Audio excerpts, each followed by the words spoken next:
सम्मानीय प्रोफेसर राजीव तिवारी जी, कुलपति इलाहाबाद विश्वविद्यालय, doctor Surendra Pal Singh ji, president AUCCTA, doctor RP Singh ji, former president AUCCTA,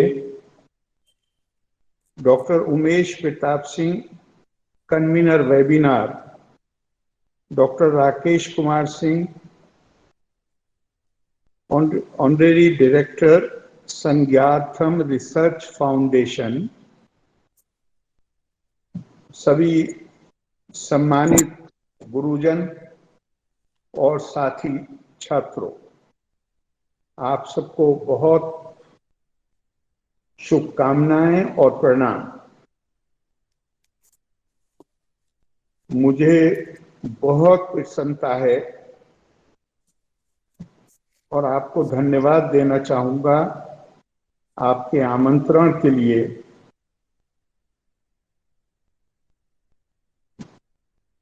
जो ये वेबिनार आज आपने आयोजित किया है, नई शिक्षा नीति पर भविष्य का रोड मैप भारत के लिए, AUCCTA द्वारा इसमें हिस्सा लेते हुए बहुत प्रसन्नता है और आपके आमंत्रण के लिए आपको फिर मैं धन्यवाद देता हूं और आपका साधुवाद करना चाहूंगा आपकी इस पहल के लिए जो आपने इस कार्यक्रम को आयोजित करने के लिए की है। इससे ये पता चलता है कि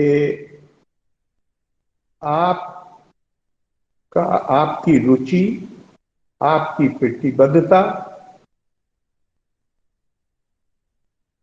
नई शिक्षा नीति को कामयाबी के साथ लागू करने में और उसके लिए निश्चित ही समाज में और खास तौर से प्रबुद्ध वर्ग में और उसमें भी विशेषता जो हमारे टीचर्स हैं उनके अंदर एक खास चेतना पैदा करने की जरूरत है।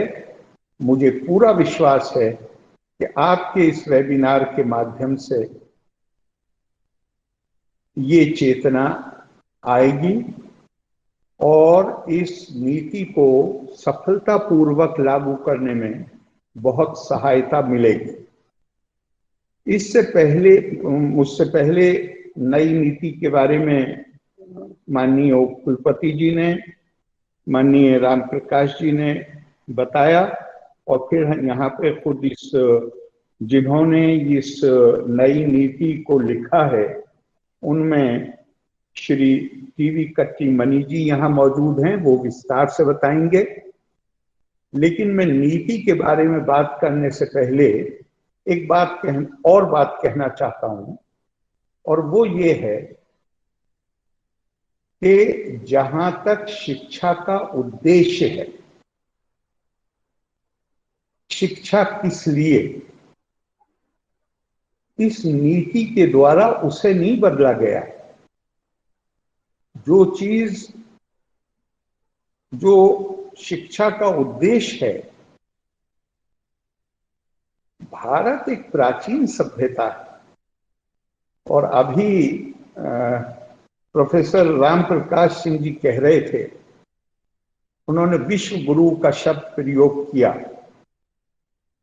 तो ये भारत की दुनिया में पहचानकारों ने, ये वो समय है जब यूरोप तो अंधकार में था, लेकिन अरब इतिहासकारों ने, जिसमें तबरी हैं, जिसमें इब्ने कसीर हैं, इब्ने रुश्द हैं, उन्होंने सबकी आपको किताबों में ये मिलेगा, कोई 4 की बात करता है, कोई 5 की बात करता है, कहते हैं दुनिया में ये 5 बड़ी सभ्यताएं हैं। जहां वो कहते हैं कि ईरान की सभ्यता अपनी वैभव के लिए, अपनी शान शौकत के लिए जानी जाती है। रोम की सभ्यता अपनी मैजेस्टी के लिए, अपनी खूबसूरती के लिए, सुंदरता के लिए जानी जाती है। चीन की सभ्यता अपने कौशल के लिए और कानून के प्रति जो सम्मान है उसके लिए जानी जाती है। और भारत की सभ्यता के लिए हर किसी ने ये लिखा है कि भारत की सभ्यता अपने ज्ञान के लिए जानी जाती है।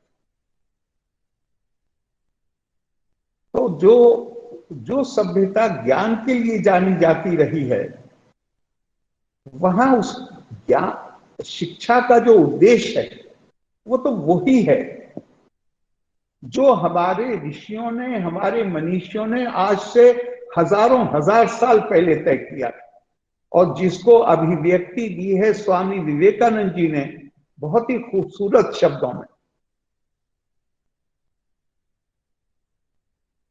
उन्होंने कहा है, education is manifestation of perfection that already exist in man. कहीं कहीं किताबों में इसको manifestation of civilization that already exist in man ये भी लिखा गया है। हो सकता है दोनों ही बातें उन्होंने मुख्तलिफ स्थानों पर कही। तो वो जो उस पूर्णता या उस सभ्यता का जो इंसान के अंदर पहले से मौजूद है, उसका प्रकटीकरण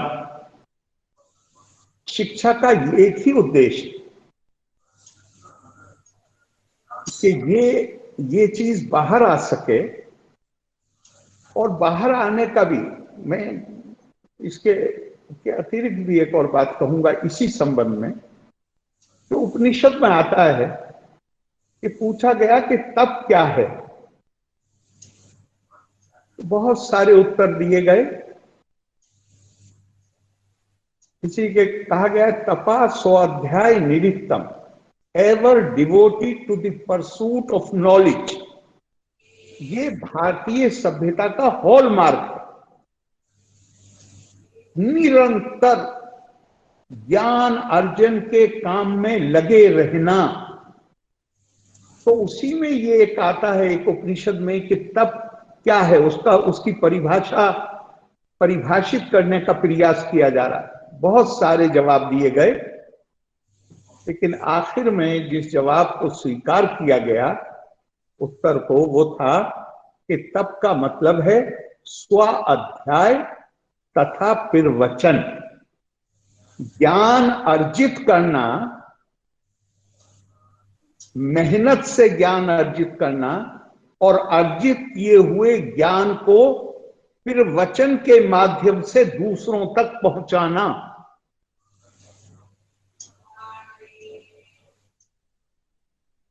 जी, मैं बहुत दफा ये हमारे खास तौर से विश्वविद्यालयों से जुड़े हुए हमारे गुरुजन यहाँ पे हैं, यहाँ ये बात मैं कहना चाहता हूं कि जो सभ्यता की पहचान ही ज्ञान था, इतिहास इतनी बुरी तरह हमारे साथ क्यों पेश आया, क्या हुआ। और हमेशा ध्यान रखिए कि जो लोग इतिहास से सीख नहीं लेते हैं, वहां पे इतिहास अपने आप को दोहराता। तो जो सभ्यता ज्ञान की सभ्यता थी, वहां मुझे ये प्रश्न बहुत परेशान करता था बहुत सालों से, और मुझे इसका उत्तर मिला। और लोगों ने भी इस पर बात की है, लेकिन जो चीज मुझे बहुत ही अच्छी लगी वो स्वामी विवेकानंद जी ने, और हाल से मतलब 10 साल पहले उनका देहांत हो गया स्वामी रंगनाथनंद जी का, जो रामकृष्ण मिशन के हेड थे। उनकी बड़ी कृपा थी मेरे ऊपर, मैं अक्सर जाता था उनके पास। उन्होंने इसका बहुत विस्तार में विश्लेषण किया, और अगर मैं उसे थोड़े से शब्दों में कहूं तो उन्होंने कहा कि ये अध्ययन और प्रवचन का समाज था। यानी जो ज्ञान अर्जित किया जाता था, उस ज्ञान को दूसरों के साथ उसको शेयर किया जाता था, उसको बांटा जाता था।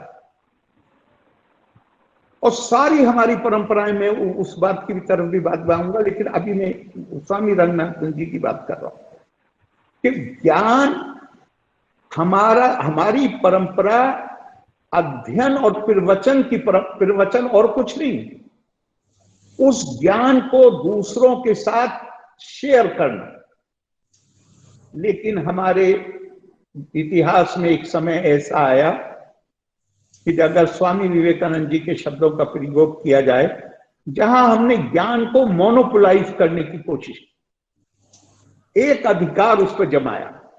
और स्वामी रंगनाथानंद कहते हैं कि वो श्रीमद् भागवत से एक पंक्ति का उदाहरण देते हैं, जिसमें एक टर्म है सरस्वती खल, उसका प्रयोग किया गया है। तो उसका रेफरेंस देके कहते हैं कि हमारी परंपरा ज्ञान और प्रवचन की थी, knowledge, acquisition of knowledge and sharing of that knowledge with other. और यही हमारी उपासना थी, ये हमारी सरस्वती की उपासना थी।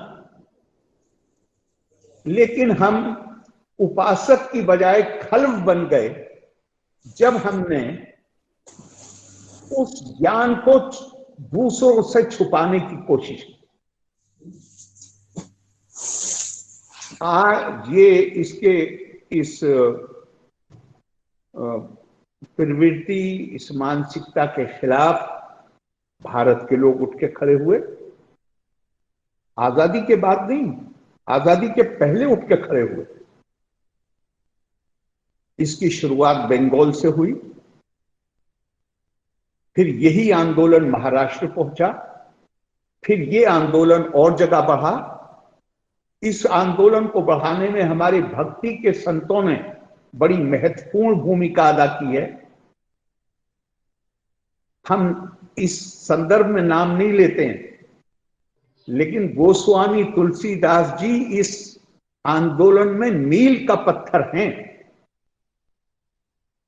जिस वक्त उन्होंने उस ज्ञान को, जो the knowledge that was not accessible to the common man in Hindi heartland, ही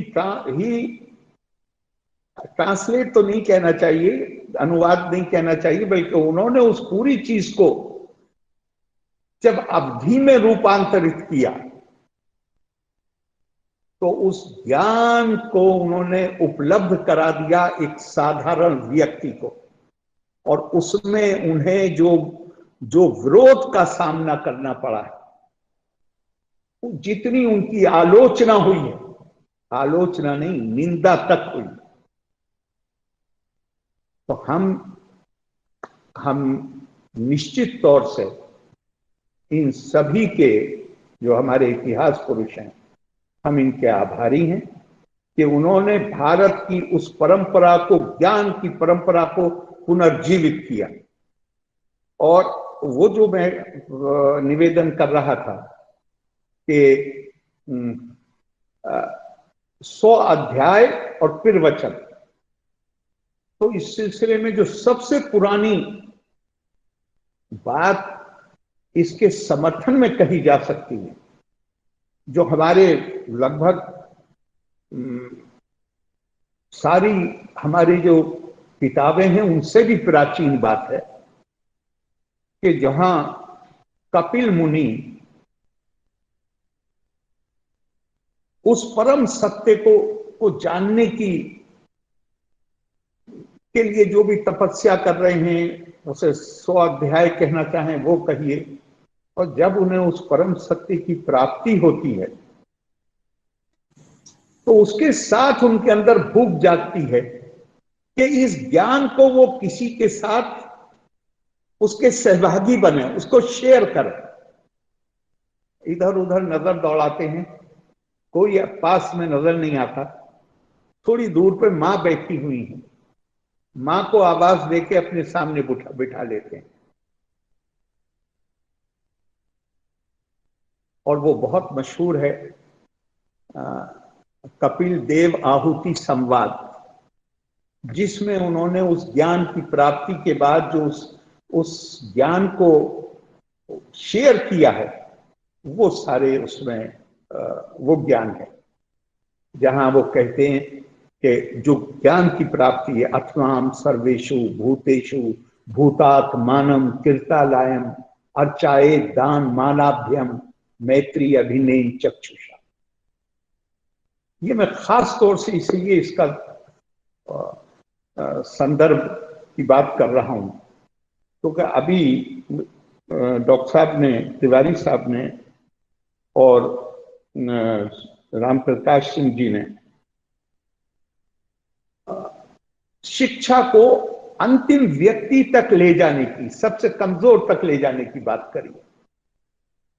वो भी अगर नहीं पहुंच रही थी वो शिक्षा, तो इसलिए नहीं पहुंच रही थी कि हमारा आचरण अपनी परंपराओं के अनुसार नहीं था। हमने वो सीख दूसरों से ली कि जहां सिर्फ चंद वर्गों तक उसको सीमित रखना है, जहां हमें क्लर्क पैदा करने, जहां हमें वो लोग पैदा करने हैं जो शासन के और आम लोगों के बीच में सामंजस्य स्थापित करने का काम करें। नहीं, ये भारतीय कल्पना नहीं। भारत की कल्पना तो है कि इसे यूरोप में आज कहते हैं लिटिल मैन। महात्मा गांधी ने उसे लिटिल मैन नहीं कहा, महात्मा गांधी ने उसको लास्ट मैन कहा।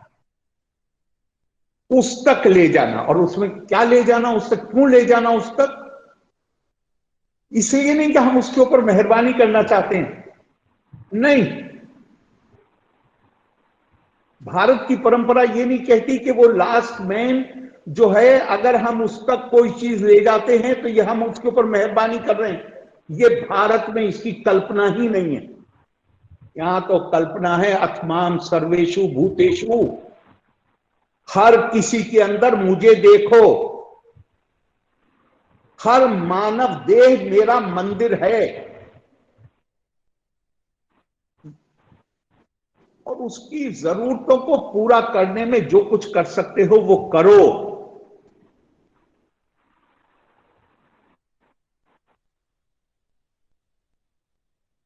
भूतात्मानम कीर्तालाय अर्चाए दान मानाभ्यम मैत्री अभिनय चक्षुषा। और उसकी मदद करते समय दान, भारतीय कल्पना दान की, चैरिटी की कल्पना नहीं है कि आपने किसी को कुछ दे दिया। दान का मतलब है कि जो चीज आपके पास है उसको दूसरों के साथ शेयर करना। अभिनय मैत्री चक्षुषा, जिसमें आप कोई फर्क नहीं कर सकते किसी के अंदर। मैं आज नहीं कह रहा आपके सामने, मैं इससे पहले भी बार बार कह चुका हूं कि ये भारतीय सभ्यता दुनिया की अकेली सभ्यता है जो आत्मा से परिभाषित होती है। मान, दुनिया में बहुत सारी सभ्यताएं हैं। कोई सभ्यता धार्मिक आस्था से परिभाषित होती है, कोई भाषा से परिभाषित होती है, कोई भूगोल से परिभाषित होती है।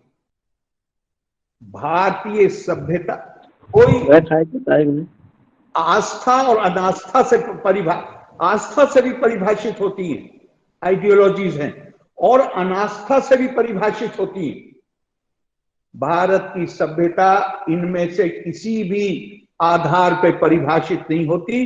भारत की सभ्यता अहम ब्रह्मास्मि तत्त्वमसि, ये आत्मा से परिभाषित होती है। इसमें आपको, जिसके अंदर आत्मा है उसको आप इससे अलग नहीं कर सकते, वो इसका हिस्सा है। और इसीलिए स्वामी विवेकानंद कहते हैं, my mission is very simple, it can be put into few words. I want to teach unto mankind their divinity and its manifestation in all walks of life, all movements of life. ये हमारी पहचान है।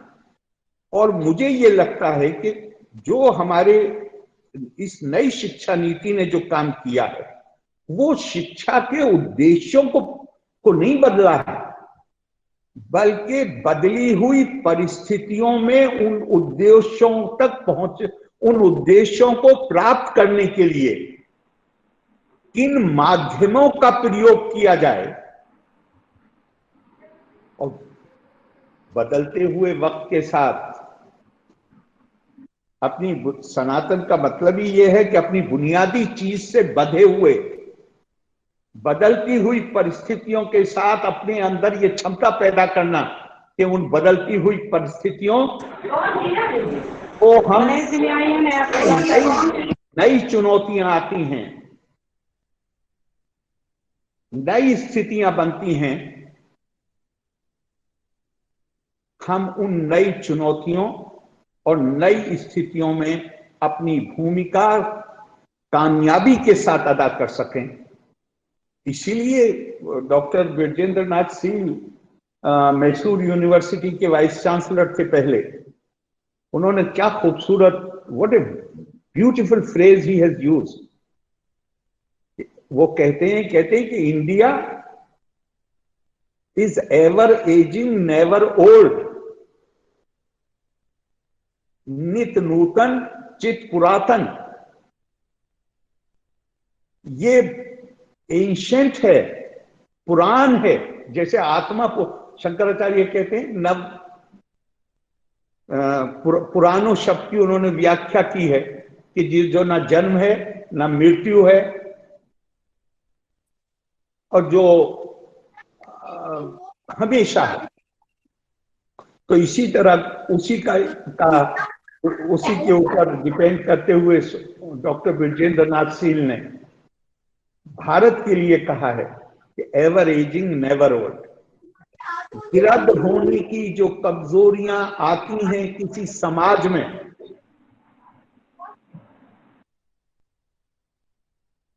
वो पुराने होने के बावजूद भारत में नहीं है, क्योंकि भारत की सभ्यता हमें इसके की क्षमता प्रदान करती है कि हम नई परिस्थितियों के अनुसार अपने बुनियादी सिद्धांतों पर कायम रहते हुए हम नई परिस्थितियों के अनुसार अपनी रेस्पॉन्स दे सकें। तो ये नई शिक्षा नीति हमारे उन तौर तरीकों, मिसाल के तौर पे मैं आपसे कहना चाहूंगा कि, बल्कि पहले मैं अपनी बात कहूं, एक मिसाल देना चाहूंगा आपको, एक उदाहरण देना चाहूंगा। आजकल बहुत एक पॉपुलर, बहुत जाना पहचाना नाम, प्रोफेसर युवाल नोआ हरारी। 3 बहुत ही मशहूर किताबें हैं, homo sapiens, 21 lessons for 21st century. तो मैं उनको पढ़ रहा था, नहीं सुन रहा था, तो बड़ी खूबसूरत बात उसने कही। ये इसका संबंध बुनियादी तौर पे जो ह्यूमन साइकोलॉजी से, मानस से है। उन्होंने कहा कि हिब्रू यूनिवर्सिटी जहां वो प्रोफेसर हैं, वहां पर 10 साल पहले ये निर्णय लिया गया था कि जितने कोर्सेज यूनिवर्सिटी ऑफर करती है वो सब ऑनलाइन अवेलेबल कराए जाएंगे। वो कहते हैं लेकिन 10 साल में सारी सुविधाएं उपलब्ध होने के बावजूद, संसाधन मौजूद होने के बावजूद इस फैसले को कार्यान्वित नहीं किया गया। लेकिन जब कोविड आया तो 1 हफ्ते के अंदर इस 10 साल पुराने फैसले को कार्यान्वित कर दिया गया। क्यों? क्योंकि हम अपना जो कंफर्टेबल जोन है हमारी आदतों का, हम उससे निकलने में बाहर निकलने में थोड़ी कठिनाई महसूस करते हैं। जिन चीजों के हम आदी हो जाते हैं उससे बेहतर चीज की तरफ भी जाने के लिए तैयार नहीं होते, क्योंकि old habits they create a comfortable zone. लेकिन आज आप गौर करिए, मानिए मैं कहता हूं आपसे यही वेबिनार है न्यू एजुकेशन पॉलिसी का,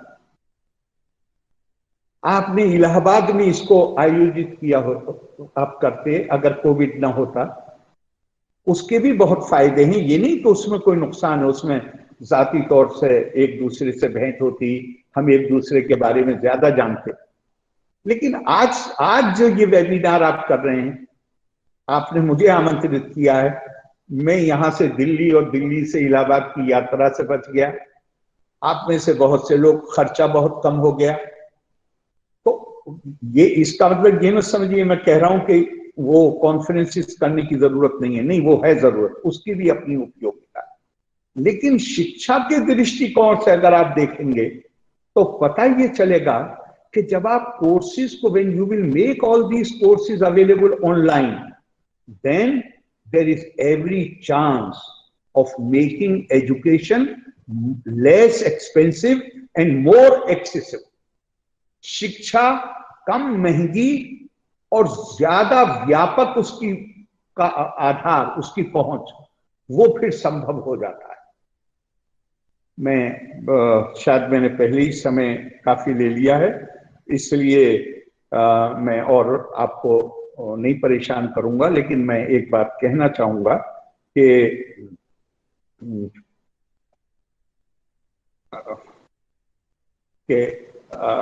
जो मैं पहले उदाहरण दे रहा था स्वामी विवेकानंद जी का, उसमें उन्होंने एक चीज पे बड़ा जोर दिया। उनका शिक्षा का उद्देश्य है चरित्र निर्माण, शिक्षा का उद्देश्य है राष्ट्र निर्माण, शिक्षा का उद्देश्य है समाज का निर्माण। Character is the destiny. चूंकि मैं गुरुजनों से बात कर रहा हूं, इसलिए मैं कल भी छात्र था और आज भी अपने आप को मैं विद्यार्थी मानता हूं, और आप पढ़ाने का काम करते हैं।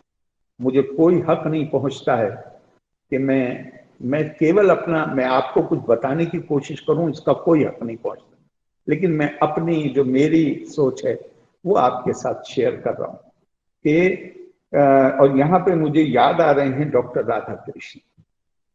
डॉक्टर राधा कृष्णन हमारे राष्ट्रपति रहे हैं और वो बुनियादी तौर पे अध्यापक, फिलोसफर। उन्होंने पता नहीं कितने कॉन्वोकेशन एड्रेस दिए, लेकिन एक बार उनसे किसी ने पूछा कि डॉक्टर साहब, किसी भी कॉन्वोकेशन के लिए अगर बिल्कुल एक लाइन में कहना चाहें तो क्या संदेश विद्यार्थियों को, जिन्होंने अपनी शिक्षा पूर्ण की है और अब यूनिवर्सिटी छोड़ के व्यवहारिक जीवन में जा रहे हैं, तो क्या संदेश दिया जाना चाहिए उन विद्यार्थियों को? डॉक्टर राधा कृष्णन ने कहा, उन्होंने कहा कि बहुत ही आसान है और बहुत ही स्पष्ट।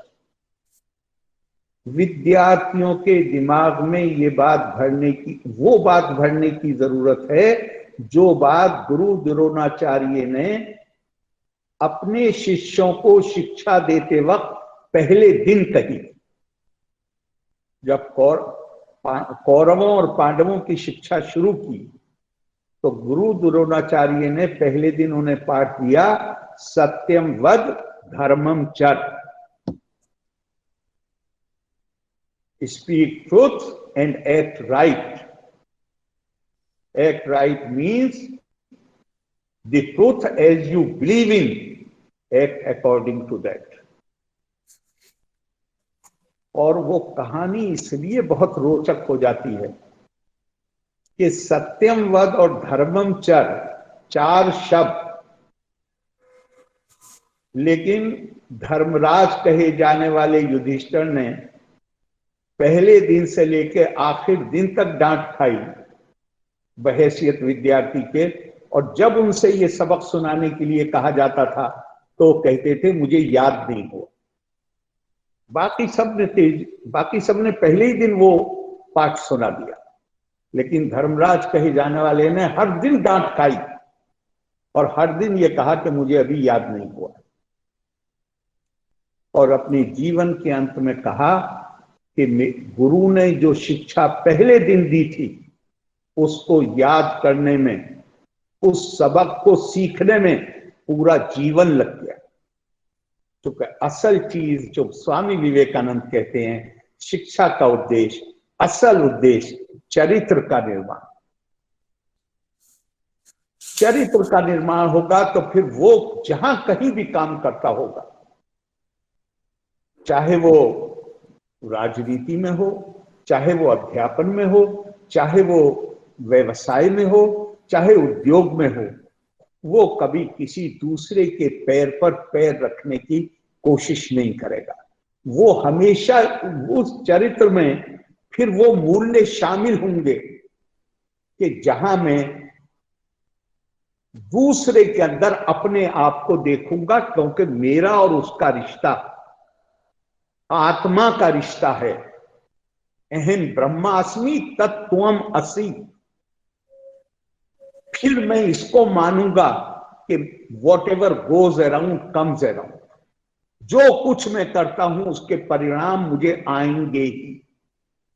फिर मैं इंसानों के बीच में, अगर मैं जो भारत की मूलभूत कल्पना है, मैं जब वो मानूंगा तो फिर मैं इंसानों के बीच में कभी भी किसी प्रकार का भी भेदभाव नहीं करूंगा। फिर मेरी ये जिम्मेदारी होगी, मैं इसे अपना धर्म मानूंगा कि मेरे पास अगर कोई, मेरा सौभाग्य है कि अगर कुछ मुझे, मेरे पास जो भी चीज है जो मुझे दी है क्रिकेट, फिर मैं उसको दूसरों के साथ शेयर करूंगा, सहभागी बनूंगा। मैंने आपका बहुत ज्यादा समय ले लिया। मैं एक बार फिर आपको डॉक्टर साहब बहुत धन्यवाद देता हूं आपके आमंत्रण के लिए, और मुझे पूरा विश्वास है कि आज का ये वेबिनार नई शिक्षा नीति के बारे में बहुत प्रभावी जागरूकता पैदा करने का काम करेगा, और हम सब जहां जहां हैं वहां पर चूंकि इस नई नीति ने हमारे दिलों में नई आशाओं को जन्म दिया, नई उम्मीदें पैदा हुई। हम अपनी अपनी जगह जहां भी हम हैं, हम पूरी कोशिश करेंगे कि इस नीति को बहुत ही प्रभावी ढंग से, कामयाबी के साथ इसको लागू किया जा सके। समस्त लोका सुखिनो भवन्तु। जय हिंद, जय भारत। धन्यवाद। बहुत बहुत आभार सर। जैसा कि आपने कहा कि इससे बड़ी आशाएं हैं, और आपके इस कथन के बाद, आपके वक्तव्य के बाद हमारी ये आशाएं विश्वास के रूप में और बलवती हुई हैं। आपने कहा स्पीक ट्रूथ एक्ट राइट। कुछ तकनीकी कारणों से मैं आपका प्रोफाइल पूरा बता नहीं पाया, लेकिन सच ये है कि आपका जीवन, आपका पूरा जीवन राजनीति में रहते हुए बिल्कुल इस वाक्य को 100% फॉलो करता है। आप जहां भी रहे, जिस भी पार्टी में रहे, जिस भी पद पर रहे, आपने हमेशा ऐसा व्यवहार किया है जो कि अनुकरणीय हो। एक शिक्षित व्यक्ति का जो आचरण है वो कैसा होना चाहिए, ये आपसे हमारे अध्यापक भी सीख सकते हैं, और आपने सदा सत्य बोला है। मैं जो हम लोगों ने समय दिया था उस हिसाब से आपका ज्यादा समय हो गया है, उसके लिए मैं माफी चाहता हूं। 10 मिनट ज्यादा समय हो गया है। अंत में मैं SRF इंडिया के डायरेक्टर डॉक्टर राकेश कुमार सिंह को आमंत्रित करता हूं एक औपचारिक धन्यवाद ज्ञापन के लिए। डॉक्टर राकेश कुमार। धन्यवाद सर। इलाहाबाद विश्वविद्यालय, संगठक महाविद्यालय शिक्षक संघ यानी कि आक्टा और संज्ञार्थम शोध प्रतिष्ठान के तत्वावधान में राष्ट्रीय शिक्षा नीति 2020 पर आयोजित इस अंतर्राष्ट्रीय वेब गोष्ठी में आप सभी को मेरा सादर प्रणाम। इस वेब गोष्ठी के उद्घाटन सत्र के मुख्य अतिथि व की नोट स्पीकर आदरणीय महामहिम श्री आरिफ मोहम्मद खान सर, आपको मेरा सादर प्रणाम। आपने हमारे आग्रह को स्वीकार किया, इसके लिए हम सर विशेष आभारी हैं। सर, मेरे गुरुवर डॉक्टर उमेश प्रताप सर ने आपके लिए जिन 2 शब्दों की बात कही कि आप एक अनुकरणीय हैं, मैं अपने शब्दों में एक साहित्य का विद्यार्थी हूं। जब जब मैंने आपको देखा है और सुना है, उसके लिए सिर्फ एक वाक्य कहना चाहूंगा। हमने आधुनिक भारत के निर्माताओं को नहीं देखा, हमने उनको किताबों में पढ़ा है, लेकिन जब हम आपको सुनते हैं, जब आपको हम पढ़ते हैं, तो हमें यह लगता है कि सच में वह ऐसे ही रहे होंगे। हम बहुत कुछ हम लोगों को सीखने को मिलता है सर। भारतीय चिंतन धारा आपने आज अपने वक्तव्य में जो महत्वपूर्ण हमें याद दिलाई है कि दुनिया की सभ्यता से अलग हमारी सभ्यता आत्मा की सभ्यता है। और आपने विवेकानंद, श्रीमद् भगवत गीता से लेकर विवेकानंद, राधा कृष्णन, यहाँ तक कि स्वामी सिंह श्री रंगनाथन तक का आपने जिक्र किया। बहुत कुछ पढ़ा हूं, लेकिन सर सच में आज आपकी वाणी से जो कुछ संदर्भ मिले हैं वो मैं उसे भगवत गीता के ही शांति पर्व के उस शब्द को उल्लेख करना चाहूंगा कि आप मूलतः शिक्षा नीति के संदर्भ में आप उसी आत्मा की याद दिला रहे थे। वह शब्द है धर्मो रक्षति रक्षित। जो धर्म की रक्षा करता है, धर्म उसकी रक्षा करता है। आपने बहुत कम शब्दों में सर पूरी शिक्षा नीति की परिकल्पना का जो मूल आधार है, जो बुनियाद है, मैं कह सकता हूं कि आज अपने बीज वक्तव्य में आज आपने वह बीजारोपण आपने जो किया है इस 2 दिन की गोष्ठी में, हमारे शिक्षाविद उसको अपने समसामयिक संदर्भों में आधुनिक भारत के उस निर्मिति में एक सकारात्मक दिशा देंगे। इसी के साथ सर आपके स्टाफ का जो स्नेहिल सहयोग मिला है वह सदैव स्मरणीय रहेगा। उनके सहयोग और प्रयासों से ही आज यह मंच अपने वास्तविक संदर्भों में चरितार्थ हो सका। विशेष तौर पर AK Singh sir, Manoj sir, doctor Arul RB Krishna sir, आपका विशेष आभार। इस मंच पर आदरणीय TB कट्टीमणि सर जो इस कार्यक्रम की संकल्पना से पूर्व कुलपति थे, हम आपको बधाई देना चाहते हैं। इस मंच से आप इस समय वर्तमान कुलपति के रूप में पद को सुशोभित कर रहे हैं। प्रोफेसर कुमार सुरेश सर जिनका अभी आगे वक्तव्य होगा। इसी के साथ आदरणीय विश्वविद्यालय के कुलपति प्रोफेसर RR तिवारी सर के मार्गदर्शन व सहयोग के बिना इस कार्यक्रम की संकल्पना नहीं की जा सकती थी। हम सर आपके सहयोग व मार्गदर्शन के विशेष आभारी हैं। इसी के साथ इलाहाबाद विश्वविद्यालय शिक्षक संघ के अध्यक्ष आदरणीय डॉक्टर रामसेवक दुबे सर का विशेष सहयोग व मार्गदर्शन के लिए हम सादर आभार व्यक्त करते हैं। विश्वविद्यालय से संबद्ध 11 संगठक महाविद्यालयों के प्राचार्य इस कार्यक्रम से जुड़े हुए हैं, हम आपका विशेष आभार सादर करते हैं। इसके साथ ही आक्टा जिसने इलाहाबाद विश्वविद्यालय के शिक्षक अधिकारों और उनके शिक्षक के उनके दायित्व को लेकर के संघर्षरत रही है, उसकी समस्त कार्यकारिणी और उसके शिक्षक सदस्य जो सदैव एक नीति पर, शिक्षा नीति को लेकर के एक संवाद कर रहे हैं, उनका विशेष आभार व धन्यवाद। इसी के साथ ही हम संज्ञार्थम शोध प्रतिष्ठान से जुड़े हुए 8000 से अधिक अलग अलग विश्वविद्यालयों के शिक्षक साथी जो हमें समसामयिक और भारतीय चिंतन धारा के आलोक में एक संवाद कर रहे हैं, अपने लेखन के माध्यम से, अपने टिप्पणियों के माध्यम से हम उनका विशेष आभार व्यक्त करते हैं। और अंततः समस्त प्रतिभागी शिक्षक साथी व शोधार्थी व विद्यार्थीगण जो इस कार्यक्रम में बहुत शांतिपूर्वक और अपने सहयोग कर रहे हैं, हम उनके लिए विशेष आभार व्यक्त करते हैं। आपके सहयोग व समर्थन के बिना इस कार्यक्रम की संकल्पना नहीं सोची जा सकती। एक बार पुनः अपनी भारतीय चिंतन धारा के महत्वपूर्ण बुद्धिजीवी व्यक्तित्व और मैं सच्चे अर्थों में एक अध्यापक आपको मानता हूं, क्योंकि पिछले कम से कम 6 वर्षों में मैंने समय समय पर आपसे मैंने बहुत कुछ सीखा है। इसलिए आपने अपने आप को विद्यार्थी कहा, यह आपका बड़प्पन है। सच्चे अर्थों में हम अध्यापकों के लिए आप एक आदर्श हैं। जैसा कि सर ने कहा कि भारतीय राजनीति से लेकर आपका जो पूरा जीवन है वह अनुकरणीय है। एक अध्यापक के लिए सर हम कहीं ना कहीं हम आप जैसा एक अध्यापक बने, अपने जीवन में आपकी जो कार्य है उसको उतारें। मुझे लगता है आधुनिक भारत का भविष्य वास्तविक अर्थों में एक अपना सही अर्थों में साकार रूप ग्रहण कर सकेगा। एक बार पुनः सर आपने हमें इस मंच पर आकर हमारे आग्रह को आपने स्वीकार किया, हम बहुत बहुत आभारी हैं।